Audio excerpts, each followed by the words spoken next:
Expedition 33 is one of those games that you play it for the first time and you just know that you played something special. I don't know what it is about it, it's just so unique. There's nothing else like it. And despite it being a JRPG, many fans that don't like those kinds of games still came to play it. It's just that good. So why is Expedition 33 the clear Game of the Year winner, and the eventual Game of the Year winner, and why did it sweep the Game Awards with almost no worry at all? Well, that's what I'm going to be discussing today, so without further ado, let's get into it. Let's start with how Expedition 33 plays, because that's where it immediately separates itself from a lot of modern RPGs. Most traditional turn-based RPGs follow the same rhythm. Wait for your turn, pick a command from a list, watch an animation, repeat. The challenge comes from numbers, not from how involved you are moment to moment. Expedition keeps the brain of that structure, but makes your hands matter just as much as your stats. At its core, it still uses turns and a resource system. You build ability points with lighter actions and careful defense. Then you spend those ability points on powerful skills and supers. That part will feel familiar if you've played a JRPG before. The difference is how you interact with those actions.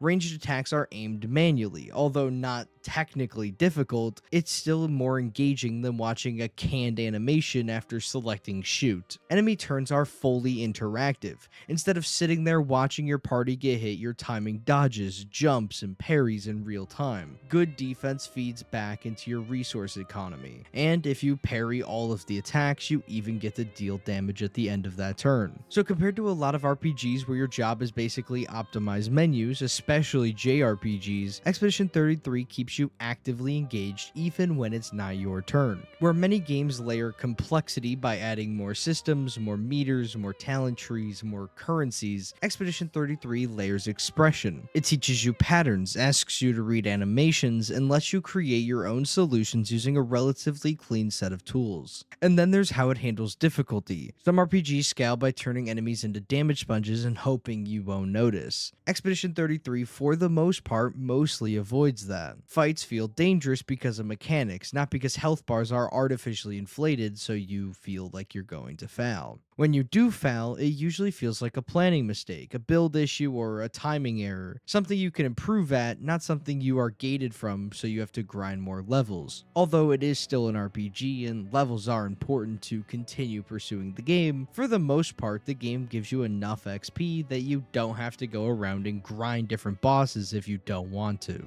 The result of all of this is a combat system that accomplishes two things at once. For longtime RPG players, it feels like a modern evolution of the turn-based design that they're used to for over 20 years. And for players who normally don't like the traditional turn-based system, it offers enough of a difference that it is more engaging than other systems they've played previously. Where a lot of big RPGs are chasing bigger, Expedition 33 chases sharper, and that choice shows in every single encounter you have in the game. On the narrative side, Expedition 33 stands out because it's built around one precise idea, and almost everything in the story serves that premise. The premise is brutally simple. The painter paints a number once a year, and everyone that age dies. You play as people whose age is next, Expedition 33, marching to try and stop her before their turn comes. Compare that to a lot of modern RPGs, prophecies, ancient evils, 4 or 5 unrelated subplots, and an open world that just keeps dragging you away from the main plot for no reason at all. Expedition 33 does almost the exact opposite.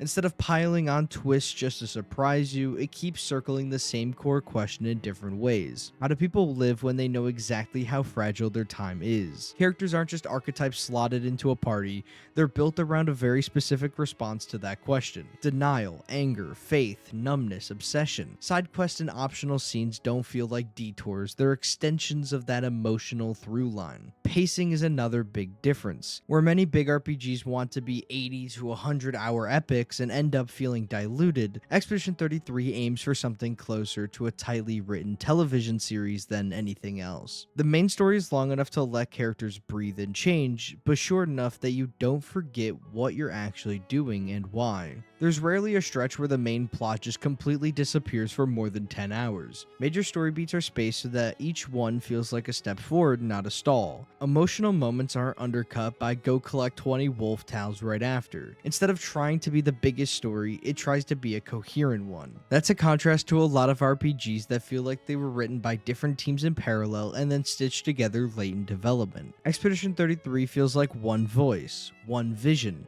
sustained from the opening to the credits, and thematically it's more grounded than many of its peers. Plenty of RPGs talk about saving the world in a very abstract sense. Expedition 33 keeps coming back to very human scale pain, family, regret, responsibility, the weight of past choices. The apocalypse isn't just the world ends, it's these specific people run out of time. The difference is subtle, but it's what makes the story linger after the credits have rolled. Many big budget games go for maximum realism, every pore, every rock, every raindrop rendered in painful detail. They're impressive, but they often start looking interchangeable. The same desaturated palette, the same camera work, the same cinematic language. Expedition 33 commits to a strong, painted identity. The world looks like a painting come to life. Not in a gimmicky way, but as a constant aesthetic. In the architecture, environments, and effects all feel designed around the idea of a world shaped by an artist god. Crucially, this isn't just the surface level style. The monolith and the sky are always present visual anchors reminding you of the paintress and the gommage. Locations feel distant but unified, like variations on a theme, not random biomes stitched together to tick off snow level or desert level. Character designs communicate personality and history at a glance, instead of leaning solely on dialogue to tell you who they are. The music follows the same philosophy, where a lot of RPG soundtracks are epic in a very generic way. Big choirs, big drums, big everything. Expedition 33's score feels keyed specifically to its tone. It's sometimes tense, it's occasionally hopeful, but always aware of that ticking clock. Quiet pieces support introspective scenes instead of overpowering them. Battle themes build intensity as fights progress, mirroring the way you're spending resources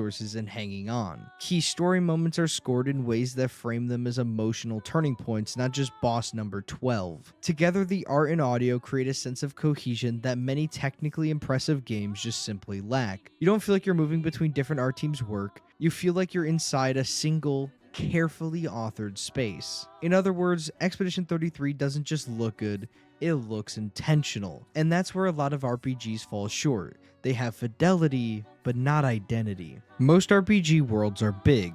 Few of them feel particular. Expedition 33's world is built around one rule, the yearly number and the deaths that follow, and almost everything you see grows naturally out of that. Instead of the game telling you what you need to know, like an encyclopedia, the game lets you figure it out for yourself, in the way that people talk about the future, in the way that they organize, in the way that their rituals are set up or their memorials. Compare that to many RPGs where lore exists mostly in menus and optional text logs that don't affect how anything actually functions moment to moment. Here, the world building shows up in behavior, the way the communities interact with each other, the way people talk about the paintress, and what they expect from the expedition. Different groups or different factions, whatever you want to call them in this context, interpret the same phenomenon in completely different ways, and those beliefs inform their choices, the way they speak, and the way they talk about you as a whole. Side stories reinforce this. Instead of feeling like disconnected errands, they tend to highlight another angle on living under the gommage or the paintress. Someone trying to control the uncontrollable, someone exploiting fear, someone refusing to accept reality. Each one isn't just content, it's another lens on the same core idea. The difference from most RPGs is that Expedition 33's world feels like it would still function,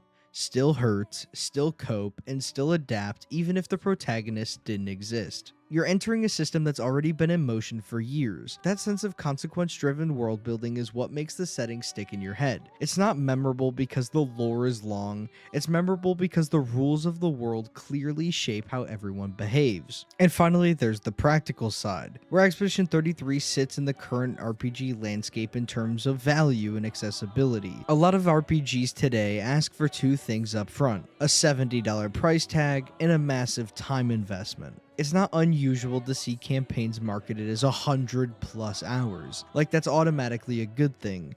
Even if half of that is filler, Expedition 33 takes a different approach. It's designed as focused, premium single-player experience. There's no live service structure, no seasonal model, no expectation that you'll be playing it for years. You play it, you finish it, you sit with it. In terms of length, it's substantial without being bloated. The main story and a solid amount of the side content will carry you through a complete arc without demanding that you clear every corner of the map just to see the ending. Again, not to keep comparing it to RPGs, but that does put it in contrast with a lot of games in the same genre. A lot of them like to gatekeep their best narrative payoffs behind dozens of hours of repetition. Then there's how much it costs. It's available in two different forms of payment. You can either buy $30 Game Pass, which is losing its value over time, but still a great deal for Expedition 33, or you can just buy it up front for $50 US. That Game Pass presence matters because it lowers the barrier for people who might normally avoid a turn-based story game, because instead of them asking, is this worth the full price, they're asking, is this worth my time downloading? Compared to a lot of big releases that expect a large financial commitment up front from you, Expedition 33 is unusually approachable. Its structure and quality feel like a premium RPG, but it's one of the cheapest on the market, and there's almost no risk for the players. And because it's fully self-contained, no expansions required just to complete the story, no we'll fix it in a later DLC, it stands in contrast to RPGs that launch as platforms first and complete work second. When you put it all together, Clair Obscur Expedition 33 stands out not just because it's good, but because of how it's good. Where many RPGs chase scale, it chases focus. Where many chase systems, it chases expression. Where many drown you in lore, it builds a world through visible consequences. Where many ship an ongoing product, Expedition 33 arrived finished. It doesn't reinvent every part of the genre, it doesn't need to.